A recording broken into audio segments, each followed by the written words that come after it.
నమస్తే అండి. నా పేరు రవి.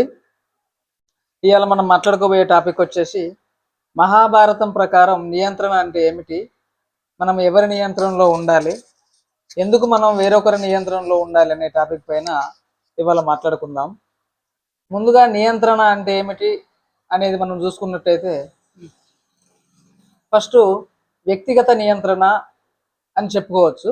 వ్యక్తిగత నియంత్రణ అంటే వ్యక్తిగతంగా మన ఆలోచనలు ఏంటి, మన ప్రవర్తన ఏమిటి, మన పద్ధతులను ఏమిటి, వాటిని మనం ఎలా నియంత్రించుకుంటే మనం అభివృద్ధి చెందుతాం అనే దాని గురించి చూసే నియంత్రణను వ్యక్తిగత నియంత్రణ అంటారు. రెండోది ఏంటంటే బాహ్య నియంత్రణ. బాహ్య నియంత్రణ ప్రకారం ఏంటంటే బయట వ్యక్తులతో కానీ, బయట చట్టాలతో కానీ, బయట నియమ నిబంధనలు కానీ వాటిని గురించి మనం ఆ నియంత్రణకు లోబడి ఉండాలి. బయట చట్టాలకు, బయట పద్ధతులకు, వాటికి వాటికి సంబంధించి మనం నియంత్రణలో ఉండాలి. మూడోది ఏంటంటే భావోద్వేగ నియంత్రణ అంటారు. భావోద్వేగ నియంత్రణ అంటే మన భావోద్వేగం ఎలా నియంత్రించుకోవాలి, మన మనసు మనకు ఎలా ఉండమని చెప్తుంది, అయినప్పటికీ మన ప్రవర్తన ఎలా ఉండాలి అనేది నియంత్రణ కింద చెప్పుకోవచ్చు. ఇది నియంత్రణకి అర్థం. అయితే దీనిలో భాగంగా మహాభారతం ప్రకారం మనని మనం ఎందుకు నియంత్రించుకోవాలి, నియంత్రించుకుంటే నిజంగా జీవితంలో అభివృద్ధి చెందుతామా అనే దాని గురించి మాట్లాడుకున్నట్టయితే మహాభారతంలో ధృతరాష్ట్రుడు తన జీవిత కాలంలో ఎప్పుడు కూడా నియంత్రణను పాటించలేదు. అందుకనే అతడు పాటించుకోలేదు, నియంత్రణ లేదు, అతని కుమారులకు నియంత్రణ లేదు. కాబట్టి యుద్ధంలో చివరగా ఒక చెడు పేరు తెచ్చుకొని చివరగా మృతి చెందడం జరుగుతుందండి. ఎందుకంటే ధృతరాష్ట్రుడు తన రాజ్య ప్రజల మీద ఉన్న గౌరవంతో కానీ, తను రాజు అన్న స్వభావంతో కానీ తనని తాను ఎప్పుడూ నియంత్రించుకోలేదు. ఆ నియంత్రించుకోకపోవడము, రెండోది పుత్ర ప్రేమ ఎక్కువ, పుత్రవాత్సల్యం వల్ల కూడా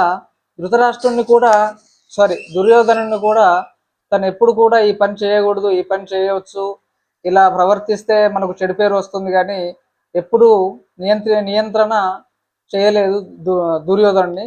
కాబట్టి ధృతరాష్ట్రుని పరంగా ఆలోచించుకున్నట్టయితే ధృతరాష్ట్రుడు నియంత్రణ లేదు, తన పుత్రులకు కూడా నియంత్రణ లేదు.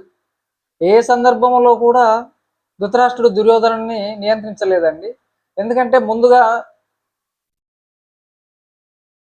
ధృతరాష్ట్రుడు గురించి చెప్పుకున్నట్టయితే మొదటి నుండి ధృతరాష్ట్ర పుత్రుడు దుర్యోధనునికి పాండవుల పట్ల ఒక అసహ్య భావన, వాళ్ళు ఉండకూడదు, నేనే రాజుని కావాలి, వాళ్ళు రాజు అవ్వకూడదు అనే భావంతో భీమునికి విషం పెట్టి నీళ్ళల్లో తోసినప్పుడు ఈ పని చేసిన ధృతరాష్ట్రుడే, ఈ పని చేసిన దుర్యోధనుడు అన్న విషయం ధృతరాష్ట్రునికి తెలిసినప్పటికీ తను కొడుకుని ఏ విధమైన శిక్ష కూడా వేయకుండా కనీసం ఇలాంటి పనులు చేయకూడదు, ఇది తప్పు మాట, ఇలాంటి తప్పులు చేయకూడదు అని నియంత్రించలేదు.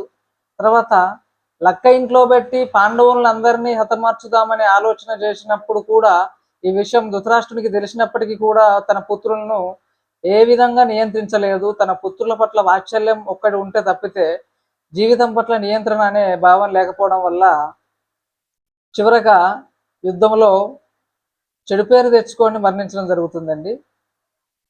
ఇది నియంత్రణ లేకపోవడం వల్ల ఉండే పరిణామాలు ఇవి అనేవి మనం అర్థం చేసుకోవచ్చు. అట్లనే పాండుపుత్రులు ధర్మరాజు అంటే యుధిష్ఠిరుడు, భీముడు, నకులుడు, సహదేవుడు వీళ్ళందరూ తన చిన్నప్పటి కాలం నుంచి కూడా ప్రతి విషయాన్ని, ప్రతి సందర్భాన్ని నియంత్రణతో ఉంటూ చేశారు. కాబట్టి వాళ్ళు విజయం సాధించారు. అంటే ఏ విధంగా నియంత్రణలో ఉన్నారు అని చూసుకున్నట్టయితే ధర్మరాజు అంటే యుధిష్ఠిరుడు తన ధర్మం పట్ల పూర్తి నియంత్రణలో ఉన్నాడు. ఆ నియంత్రణ వల్లనే తమ్ముళ్ళు కూడా ధర్మరాజు మాట చెబుదాట్లేదండి. అంటే నియంత్రణ కలిగిన ఉన్న మనిషి పట్ల అందరూ కూడా ప్రేమను, గౌరవాన్ని, వాత్సల్యాన్ని చూపిస్తుంటారు. అందుకు గాను ధర్మరాజు తన జీవిత కాలంలో కూడా ధర్మం పట్ల 100% నియంత్రణలో ఉన్నాడు అని చెప్పడంలో అతిశయోక్తి ఏం లేదు. ఆ ధర్మాన్నే లీడ్ తీసుకొని ధర్మరాజు సోదరులైనటువంటి అర్జునుడు, భీముడు, నకులుడు, సహదేవుడు ఎప్పుడు కూడా వాళ్ళని వాళ్ళు నియంత్రించుకుంటూ తన అన్నైనటువంటి ధర్మరాజు బాటలో పయనించారు. ఇంకో విషయం చూసుకున్నట్టయితే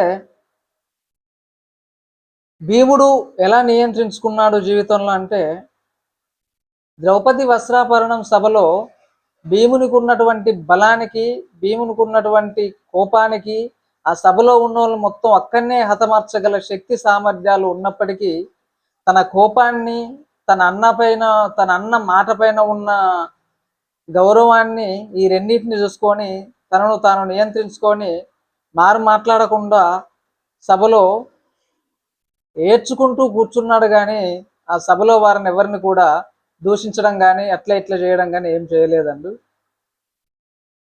ఇంకో విషయం ఏంటంటే, నియంత్రణ మనిషిని ఏ రకంగా తీసుకెళ్తుంది అంటే, వాళ్లకు 12 సంవత్సరాల వనవాసం, 1 సంవత్సరం అజ్ఞాతవాసం వేసినప్పటికీ కూడా వాళ్ళు జూదంలో కపట జూదం ఆడి గెలిచారని తెలిసినప్పటికీ కూడా వీళ్ళు తమ కోపాలని కానీ తమ శక్తులను కానీ అక్కడ ప్రదర్శించకుండా, ధృతరాష్ట్రుడు మా పెద్ద తండ్రి, ఆయన మాటే మాకు వేదం, ఆయనే స్వయంగా వెళ్ళమన్నాడు కాబట్టి మేము వెళ్దామని అడవులోకి వెళ్ళి 12 సంవత్సరాల వనవాసం, 1 సంవత్సరం అజ్ఞాతవాసం చేశారండి. ఇదంతా చేశారు అంటే వాళ్ళని వాళ్ళు నియంత్రించుకున్నారు కాబట్టే వాళ్ళ విజయం సాధించారు. కానీ కోపం వల్లనో, ప్రతి సందర్భంలో కోపం వల్లనో, లేకపోతే ధర్మరాజు అట్లా చూద్దాం ఆడడం వల్లే మేమందరం ఇట్లా దీనికి వనవాసానికి వెళ్లాల్సి వచ్చిందన్న నియంత్రణ లేకుంటే ఆ ఒక్క సందర్భంలోనే భారతం అనేది ఎటువైపు తిరిగేదో మనం చేసుకోవచ్చు. అర్జునుడు ఎంతో నియంత్రించుకొని కొన్ని 100 సంవత్సరాలు కష్టపడి పాశుపతాస్త్రాన్ని సంపాదించుకోవడం కానీ, భీముడు కూడా వాయుదేవుడు అంటే ఆంజనేయుని వరాన్ని పొందడం, నకుల సహదేవులు అశ్వని దేవతలకు యొక్క ఈ అశ్వని దేవతల వరాన్ని పొంది అస్వస్థతతో ఉన్న మనుషులకి స్వస్థత కలిగించడం అనే దాని గురించి తనని తాను వాళ్ళని వాళ్ళు ఎంతో నియంత్రించుకొని మహాభారత యుద్ధంలో పేరు, ప్రతిష్టలు మరియు విజయం సాధించి, మనుషులు ఎంతకాలం ఉన్నప్పటికీ మహాభారతాన్నే చదువుకొని మహాభారతం ప్రకారమే ఉండాలి అన్న విషయాన్ని వాళ్ళు మనకు చెప్పారు. అది ఇప్పటికీ రన్నింగ్ అవుతుంది అంటే కేవలం నియంత్రణ అనే తన జీవితానికి ఆలంబనగా చేసుకునే పాండవులు అంత ఇది చేశారు. కౌరవులు ఎవరైతే ధృతరాష్ట్రుడు, వారి పుత్రుడు దుర్యోధనుడు, వికర్ణుడు, దుశ్శాసనుడు, మిగతా సోదరులు తమ జీవితం పట్ల నియంత్రణ లేకపోవడం వల్లనే వాళ్ళు అలా చెడు పేరుతో పాటు మరణాన్ని చవిచూడవలసి వచ్చింది. ఇంకో విషయంగా చెప్పాలంటే, మహాభారతంలో భీష్ముడు అనే మహారథి ఉన్నాడు. అతను జీవితకాలం నియంత్రణగానే ఉన్నాడండి. ఎందుకున్నాడు, ఎలా చెప్పగలవు అంటే, తన తండ్రి శంతన మహారాజ్ కోసం ఎన్నో త్యాగాలు చేశాడు. అంటే జీవితకాలంలో నేను పెళ్లి చేసుకోను అని చెప్పడం అంటే మామూలు విషయం కాదు. అందుకనే ఎంత నియంత్రణ తన మీద తనకు ఉన్నప్పుడే, స్వయం నియంత్రణ, తన ఆలోచనలు, తన ప్రవర్తన అనేది ఎంత నియంత్రించుకుంటే ఆ మాటని దాన్ని సఫలీకృతం చేసి ఇప్పుడు మానవాళికి ఆ మహాభారతం అనే గ్రంథం ఉంది అంటే మనం అదృష్టంగా భావించవచ్చు. అదేవిధంగా ధర్మరాజు పుత్రులందరూ కేవలం నియంత్రణ అనే దాన్ని పాటించే వాళ్ళు విజయం సాధించారు. వాళ్ళందరికీ తమను తాము నిరూపించుకున్నారు అనడంలో సందేశం లేదు. ఇది నియంత్రణ అండి. స్వయంగా మనని మనం నియంత్రించుకోవాలి, మన ఆలోచనలు నియంత్రించుకోవాలి, మన పట్ల మన ఉన్న అవధులు చూసుకొని నియంత్రించుకోవాలి. బాహ్య నియంత్రణ అంటే మీకు తెలిసిందే, బాహ్యంలో ఎట్లుండాలి, చట్టాలు, నియమ నిబంధనలు అనేది మనని మనం నియంత్రించుకున్నప్పుడే సర్వైవ్ అవ్వగలుగుతాం. మన భావోద్వేగాలు కూడా ఒకరి పట్ల కోపం ఉన్నా, ఒకరి పట్ల ప్రేమ ఉన్నా, అది ఎంతవరకు ఉండాలి, ఎంత మేరకు ఉండాలి అని మనని మనం నిర్ణయించుకున్నప్పుడే ఇది అవుతామండి. ఇది మహాభారతం ప్రకారం మనని మనం నియంత్రించుకుంటే ఏ విధంగా అభివృద్ధి మనం చెందగలుగుతాము, మనని మనం నియంత్రించుకోలేకపోతే ఏ విధంగా నష్టాలు పడి కష్టాలు పడి లాస్ట్కు ఇదైపోతాం, చెడు పేరుతో ఇట్లా రావాల్సి వస్తుంది అనేది మనం చూసుకోవచ్చు. ఏది ఏమైనప్పటికీ మానవుడు ఎప్పుడు ఒకరి నియంత్రణలో ఉండాలి అంటే మనల్ని నియంత్రించే వ్యక్తి మనకంటే ధర్మం తెలిసిన వాడు ఉండాలి, పద్ధతులు తెలిసిన వాడు ఉండాలి, వయసులో ఎక్కువ అనుభవం ఉన్న వ్యక్తులనే మనం వాళ్ళ నియంత్రణలోనే మనం ఉండాలి అనేది మహాభారతం మనకు చెప్తుందండి. ఇది మహాభారతం ప్రకారం మనం ఎందుకు నియంత్రణలో ఉండాలి అనేది మనం చూసుకోవచ్చు. ఇప్పుడు బయట ప్రపంచంలో మనం చూసుకున్నట్టయితే ఇప్పుడు ఉన్న పరిస్థితుల్లో బయట ప్రపంచం చూసుకున్నట్టయితే ఇంత అధ్వాన్నంగా ప్రజలు తయారైనలు, ఇన్ని ఘోరాలు నేరాలు వస్తున్నాయి, ఇంత ఘనం నష్టపోతున్నారు అంటే కారణం కేవలం మనపై మనకు నియంత్రణ లేకపోవడమే అనేది మనం బల్లగుద్ది చెప్పుకోవచ్చు అండి. ఎందుకంటే ఇవాళ ఉన్న రోజుల్లో ఒక స్కూల్ పిల్లోడిని ఎవరు నియంత్రించుకోలేకపోతున్నారండి. ఒక స్కూల్ పిల్లలు ఎవరి నియంత్రణలో కూడా ఉండడం లేదు. ఉత్తరాత్ర చూసుకుంటే తల్లిదండ్రులు చెప్పిన మాటలపైన నియంత్రణ కానీ, తల్లిదండ్రులపైన భయం కానీ, గురువుల పట్ల భయం కానీ, గురువుల పట్ల ప్రేమ వాత్సల్యం కానీ ఇలాంటిది ఏం లేక వీళ్ళు ఎవరి నియంత్రణలో లేకపోవడం వల్ల నియంత్రణ అనే పదాన్ని పాటించని విద్యార్థులు ఖచ్చితంగా జీవితంలో అభివృద్ధి చెందరు. ఖచ్చితంగా మన తల్లిదండ్రులు, మన గురువులు, మన తోబుట్టువులు వాళ్ళు మనకు మంచి కోసమే చెప్తారు కాబట్టి మనం వాళ్ళ నియంత్రణలో ఉండాలి. వాళ్ళ చెప్పిన మాటలు వింటేనే మనం అభివృద్ధి చెందుతాం. కానీ ఒకరు చెప్తే నేను ఎందుకు వినాలి అనే వంకరతో ఉంటే మాత్రం జీవితంలో ఎప్పటికీ సక్సెస్ అవ్వలేరండి. ఇది వాస్తవం. ఇంకో విషయం ఏంటంటే ఒక కుమారుడు తన తండ్రి నియంత్రణను ఖచ్చితంగా ఉండాలి.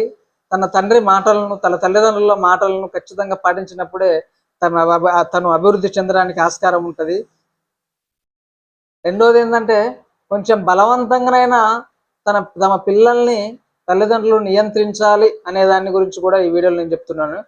మన మాట వినని పిల్లల్ని ఖచ్చితంగా 100% భయపెట్టో, అవసరమైతే 2 కొట్టైనా సరే వాళ్ళని మంచి దారిలో నడిపించాలంటే మనం ఒక తల్లిదండ్రులుగా మనం నియంత్రణలో ఉండి మన పిల్లల్ని నియంత్రణలో పెట్టాలండి. కొన్ని ఇళ్లలో చూసుకున్నట్టయితే కొంతమంది పిల్లలకి వాళ్ళ పేరెంట్స్ లేకపోవడం, సరే ఏదేమైనప్పుడు వాళ్ళ దురదృష్టం అది అనుకోవచ్చు. వాళ్ళ పేరెంట్స్ లేకపోవడం వల్లనో, చెప్పేవాళ్ళు లేకపోవడం వల్లనో, దురుసుగా ప్రవర్తించే మనస్తత్వం కలిగి ఉండడం వల్లనో వాళ్ళు ఎవరి నియంత్రణ అనేది లేకుండా ఏ పని చేస్తే మంచి, ఏ పని చేస్తే చెడు అనే దాని గురించి ఆలోచించకుండా, ఎవరి నియంత్రణలో లేకుండా చెడు అలవాట్ల బారిన పడి జీవితాలను సర్వనాశనం చేసుకుంటున్నారు. కాబట్టి ప్రతి ఒక్కరి పైన తమ పెద్దవారి నియంత్రణ ఉన్నప్పుడే వాళ్ళు అభివృద్ధి చెందుతారే తప్ప నియంత్రణ అనేది లేకుండా అంతా నా ఇష్టం, నేను చేసిందే కరెక్టు, నేను ఒకరి మాట వినను అనుకుంటూ పోతే మహాభారతంలో ధృతరాష్ట్ర పుత్రులు దుర్యోధనుడు, దుశ్శాసనుడు, వికర్ణుడు మిగతా సోదరుల వల్లే చెడు ప్రవర్తన కలిగి ఎవరిని ఎవరి పట్ల అంకిత భావం లేకుండా గురువు పట్ల, తల్లిదండ్రుల పట్ల, తోటి సమాజం పట్ల ఎవరి వల్ల కూడా వాళ్ళు ఎవరు చెప్పినా వినకుండా నియంత్రణ కోల్పోయి ప్రవర్తిస్తే వాళ్ళు ఏ విధంగా యుద్ధంలో కోల్పోయి మరణించి ప్రపంచానికి వాళ్ళ ఒక చెడు వ్యక్తులుగా పరిచయం అయ్యి ఎప్పటికి కూడా మనం వాళ్ళని గౌరవించమో, ఇప్పుడున్న కాలంలో, ఇప్పుడున్న సిచ్యువేషన్ కలికాలంలో కూడా ప్రతి ఒక్క వ్యక్తి తన మంచి కోరే వారి నియంత్రణలో ఉండాలి అనేది నా కోరిక అండి. ఇది 100% నియంత్రణలో ఉండాలి. ఆడపిల్లైనా మగపిల్లోడైనా తల్లిదండ్రుల నియంత్రణ ఉండాలి. కానీ స్వచ్ఛందంగా మేము నిర్ణయాలు తీసుకుంటాం, స్వచ్ఛందంగా మా ఇష్టం వచ్చినట్టు చేసుకుంటాం అంటే ఇప్పుడున్న కాలంలో ఈ నియంత్రణ లేక తల్లిదండ్రుల మాట పట్టించుకోక, గురువులు చెప్పి చదువుకోమంటే పట్టించుకోక, బయట ఎన్ని అష్టకష్టాలు పడి జీవితాన్ని లీడ్ చేస్తున్నారో మీరు చూసుకోవచ్చు. ఈ వీడియో ద్వారా నేను చెప్పేది ఏంటంటే చాలా కుటుంబాల్లో చాలామంది పిల్లలు ఎవరి మాట వినకుండా తల్లిదండ్రుల నియంత్రణలో లేకుండా తమ ఇష్టం వచ్చినట్టు ప్రవర్తించుకుంటూ లేనిపోని అలవాట్లన్నీ తెచ్చుకుంటూ నన్ను అంటోళ్ళు లేరు. కొన్ని కుటుంబాల్లో అయితే వాళ్ళని అంటోళ్ళు ఉండరండి. ఒక్కడే అబ్బాయి అయినా ఒకే అమ్మాయి అయినా మిగతా పేరెంట్స్ వాళ్ళకి సపోర్ట్ చేయడమా లేకపోతే ఏం చేసినా అది ఆస్కారం లేకపోవడం వల్ల, నియంత్రణ లేకపోవడం వల్ల పిల్లలు మితిమీరి చాలా చెడు అలవాట్లకు ఇదే ఈ జీవితాన్ని నాశనం చేసుకుంటున్నారు. కాబట్టి ఏదో ఒక రకంగా మన మంచి కోరే వాళ్ళ మాటల్ని ఖచ్చితంగా మనం మన మార్గంలో మార్గదర్శకంగా పెట్టుకున్నప్పుడే మనం ఇదవుతాము. ఇంకో విషయం ఏంటంటే మన ప్రముఖులు ఎవరైతే ఉన్నారో డాక్టర్ బిఆర్ అంబేద్కర్ కావచ్చు, మహాత్మా గాంధీ కావచ్చు, డాక్టర్ వల్లభాయ్ కావచ్చు, ఎవరు ఏదేమైనా జవహర్ లాల్ నెహ్రూ కావచ్చు, ఎవరు ఉన్నా కానీ వాళ్ళంతటా వాళ్ళు స్వయం నిర్ణయం తీసుకున్నది కాదండి. వాళ్ళ గురువుల నియంత్రణ, వాళ్ళ తల్లిదండ్రుల నియంత్రణ, లేకపోతే వాళ్ళ మంచి కోరే వాళ్ళ నియంత్రణలో ఉన్నారు కాబట్టే ఈ పని చేస్తే మంచిది, ఈ పని చేస్తే చెడ్డది. కాబట్టి మనం చెడు పనుల వరకు అట్రాక్ట్ అవ్వకూడదు. మనని మనం స్వయంగా నిర్వర్తించుకోవాలి. ఈ అలవాట్లు ఉన్న వ్యక్తులతో తిరగకూడదు అని మనని మనం నియంత్రించుకోవాలి. ఇటువంటి ప్రవర్తన కలిగిన వ్యక్తితో మనం తిరగకూడదు అనేది నియంత్రించుకోవాలి. మంచి వ్యక్తితో మనం స్వయంగా నిర్ణయించుకోవాలి. పెద్దల మాటలు వినాలి. ఖచ్చితంగా 100% మహాభారతంలో నియంత్రణ పదం గురించి మాట్లాడితే ప్రపంచంలో ఉన్న ప్రతి వ్యక్తి తన మంచిని కోరే వ్యక్తుల నిర్ణయాలకు నియంత్రణలో ఉండాలి. వాళ్ళ మాటలకు ఎట్టి పరిస్థితుల్లో ఎదురు చెప్పకూడదు.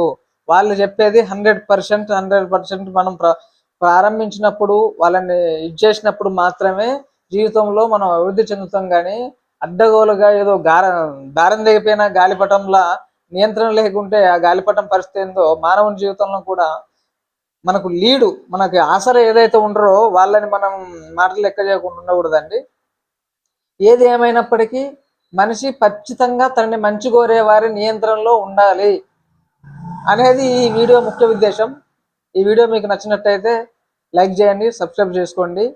మరిన్ని వీడియోల కోసం గంట ఐకాన్ని కొట్టండి. థ్యాంక్ యూ అండి.